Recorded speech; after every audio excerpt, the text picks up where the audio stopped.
Let me welcome to the show. This is part of a op-ed written in the Griot by this man and Ebony, Dr. Ebony as Hilton as well, co-authored. And it's all facts. It's like chock full of facts. It's not even an op-ed. This is like just facts.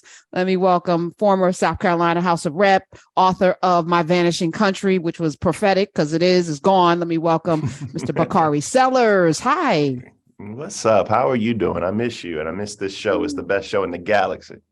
Oh man, listen, there's fondness. You are more than what people can even imagine. And I just wish all of the goodness for you because you're a good dude. So I thank you for appreciate coming that. through. Thank you. Thank you. Always. Yeah. We were talking about your ink. People don't know you have like 20 plus tattoos. And I was like, did you get any ink during the pandemic?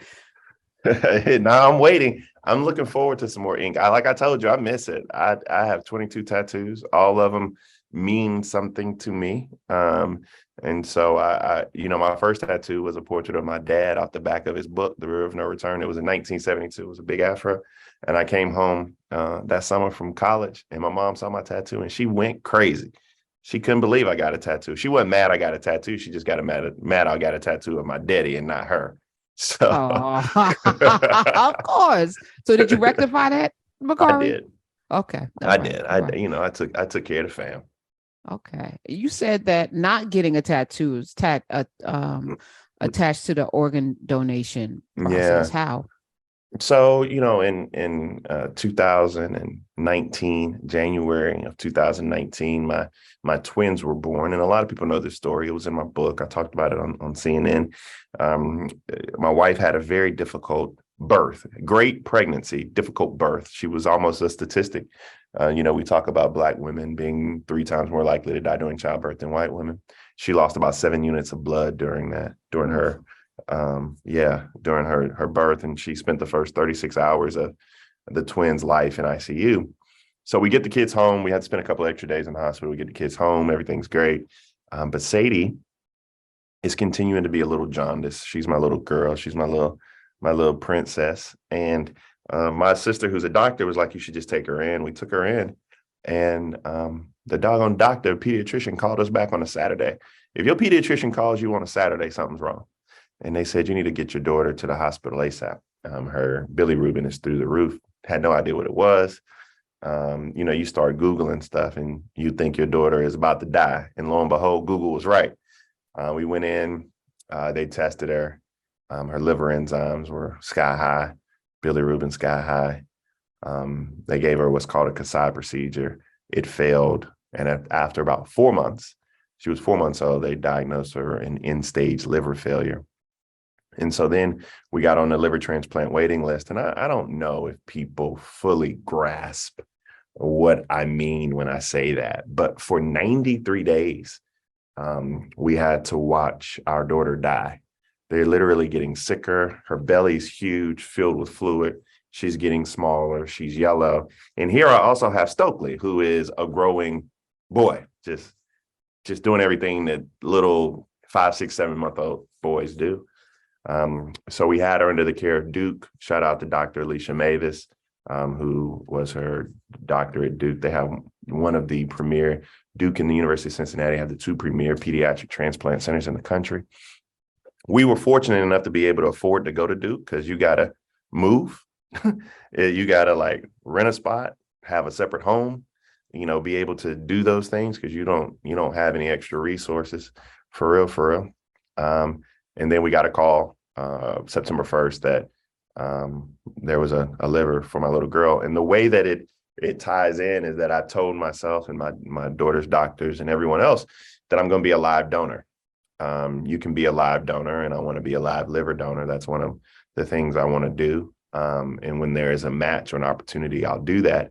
But you can't have a tattoo within a year of you donating. And so there was a period of time when I didn't donate because I didn't get tatted because I didn't know if I was going to have to be my daughter's donor. And then after she got it, I wanted to give it some space and time because I wanted to make sure that this liver took. And she's all good. She's in the clear. She's amazing. And so now I'm like, I'm gonna get a tattoo, but then I have to wait another year before I can donate. So that's where we are in my head. I know that was a convoluted way to get there, No, I but mean, I'm it's not getting important though. yeah, I'm not getting a tattoo because I want to be a live liver donor. That's what it is.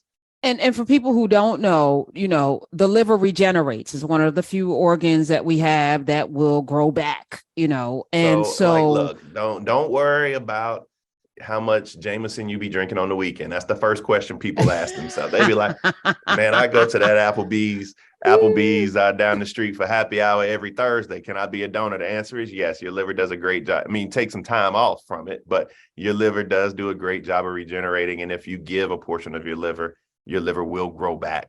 And so less than 5% of live donors are actually African American. And as you stated earlier, we are the ones who really need it the most. And I was talking also about the psychology because, from Tuskegee, the non-treatment to the radiation experiments to the gynecological experiments, we don't trust the medical field to the women Camp dying, Lejeune, Camp Lejeune, where we were Camp drinking all that Lejeune. bad water. Yeah. Yes. Yeah. To Flint, to Mississippi. Jackson. Like right now, I mean, it's difficult to encourage somebody to be on the donors list or have a donor card in their wallet when a bad stop with the police can mean what, so you know what I'm saying? Like we have these things that are not to be discounted. So how do we get through that? Because I don't think we're not on the list because we don't care about people. I think we care deeply, but we also, there's a part of us that's like, can I trust this? No, I mean, I totally get it. And I think that you need to ask every question you want to ask. So when I went in, my daughter got really, really sick. And so they worked me up to be a donor. And the workup was crazy because less than 10% of the people who, I think that's the actual number, who get worked up actually are fit enough or healthy enough to give. So they just don't check your liver. I mean, you get a full body CAT scan. They even make you talk to a psychiatrist to make sure that you're mentally prepared to go through it. I mean, you go to a cardiologist, you do everything you possibly can because this is a major surgery for you.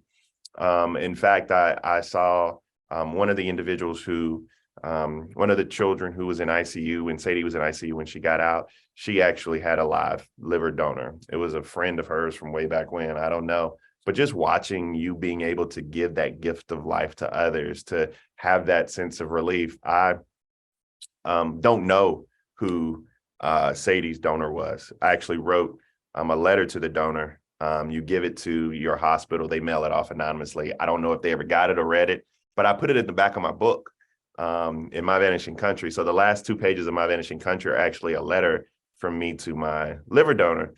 Because whenever that family is ready, if they ever pick up this book, maybe, I don't know, they'll get to the back page and they will just simply be able to understand, thank you, from the bottom of our heart. And so it's something that we need to learn more about. I understand the distrust. You will go through that process, feel comfortable with your doctors. They got Black doctors out there too. Shout out to Bradley at Duke University, one of the best, liver doctors in the country. And find somebody you're comfortable with, ask the questions, and then see if you can help another Black family live. So then you get into a registry. For you, you were on the registry, and Sadie got a live liver donor. She got a live Sadie's donor. Liver. I don't know. I'm pretty sure it wasn't live. I'm pretty sure it wasn't live because they would have done it simultaneously.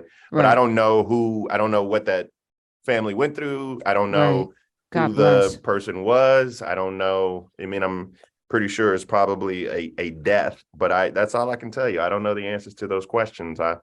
But your little girl, because you post a lot. Your beautiful your children are, and Sadie she lives up to her name. Sadie is so much. she is so much. Sadie is a 45-year-old. She's a 45-year-old Southern Black woman who probably know how to make sweet potato pies if I let her. She is everything, absolutely everything. So for folk who are listening, again, you went through the process, is extensive. And for those of you scared to go to the doctor, this is a good way to find out if you're healthy too. Like I gave blood because I wanted to know my cholesterol numbers. Right? So, whatever brings you in, some folk, you go in, I want to know what my cholesterol, they give you that and you get, a juice box or whatever. For you get a full workup. You don't have to worry about it because they're not going to, or if you don't want to do it and you want to just let them take it when you're dead, just Go to the DMV. You in there for 30 minutes anyway. Just check the little box off and sign off that you're gonna be a donor. Ain't nothing wrong with that. I mean, you give the gift of life. You hear about these people who are organ donors. One of my best friends in the world.